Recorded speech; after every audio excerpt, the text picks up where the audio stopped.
Hi, everybody.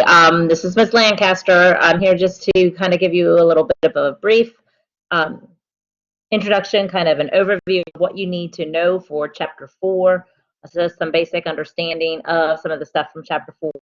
This is on gender inequality. So a key thing is to know the difference between what sex and gender is. In our society, we have oftentimes been taught that they are the same thing, but they are not. One is biological and one is socially constructed. So knowing the differences between sex and gender is a key thing of importance in this chapter. Now, I have shared a video. It's within the module, at least one. There'll be more, but one of them is another Netflix Explains. You'll see that that's another Collaborate video. I actually just created that video as well. But one of the key things, again, is to know the difference between sex and gender, and how sex is biological and gender is something that is socially constructed that's so attached to our biology oftentimes, okay, or the expectations of gender roles are. So I have one infographic that I'm going to share with you here in a minute just to kind of get you thinking.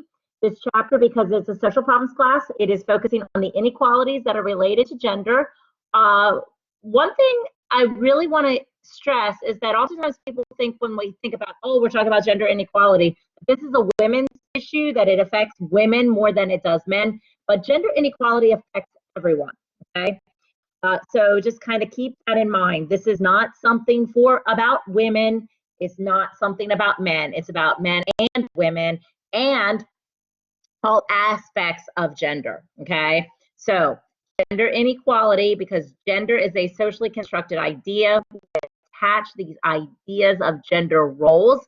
Roles are always expected behaviors, and those expected behaviors are attached to our gender, and our gender by society, the expected actions of our behavior are then attached to our sex, our biological sex.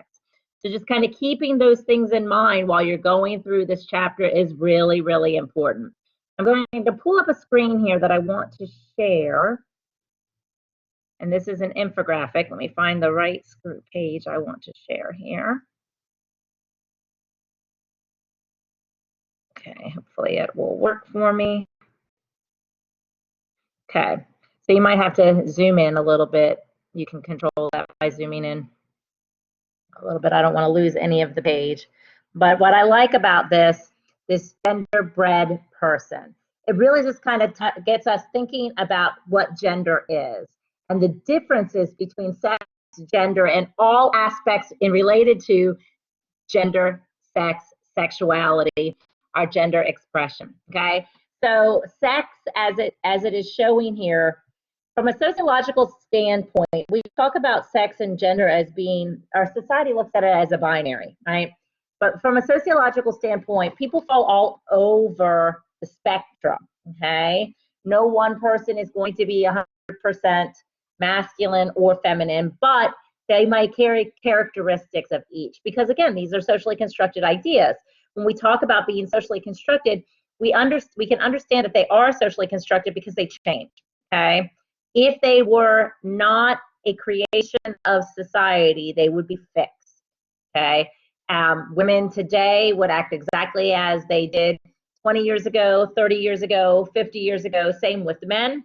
And then across the board, if it was based on biology, all men would be would be similar, exactly, they would act similar in all instances. All women would act similar in all instances. But just knowing individuals ourselves, we probably know people who are not exactly the same, okay? So just kind of really, really thinking about this.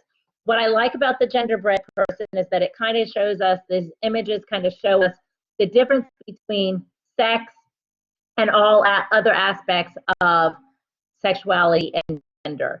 So sex is basically what's between the legs, the biological sex characteristics, right? Do you have a penis? Do you have a vagina? Okay. Then you have your gender identity, and that's how you feel who you are, right?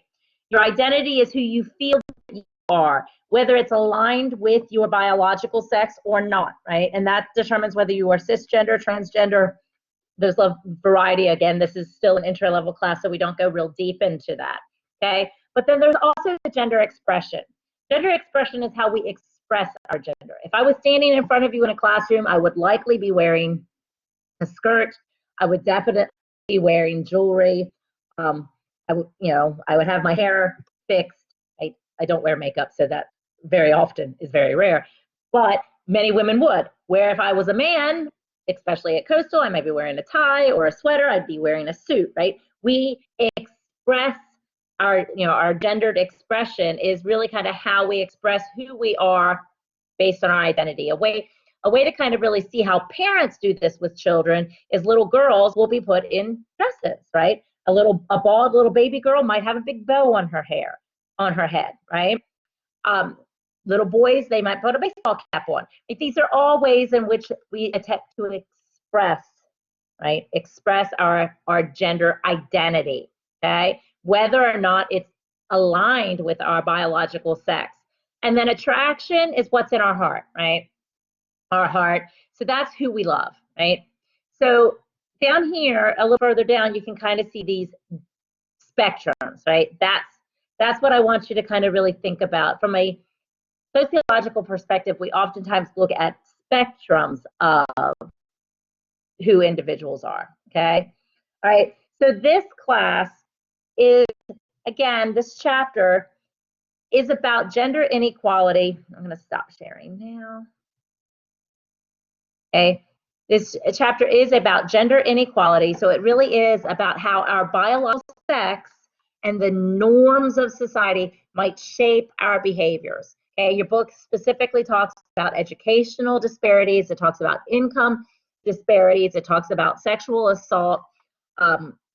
It then goes into some of the theories of how sex and gender are viewed in society. And remember that theories are always attempts to explain. You will see a little bit more in this chapter from a conflict and feminist perspective about how patriarchy plays a part in shaping and creating differential opportunities for both men and for women. This chapter does talk about the feminist movement. It talks about the feminist theory, looking at feminist theory and how there are different perspectives within that theory and within feminism.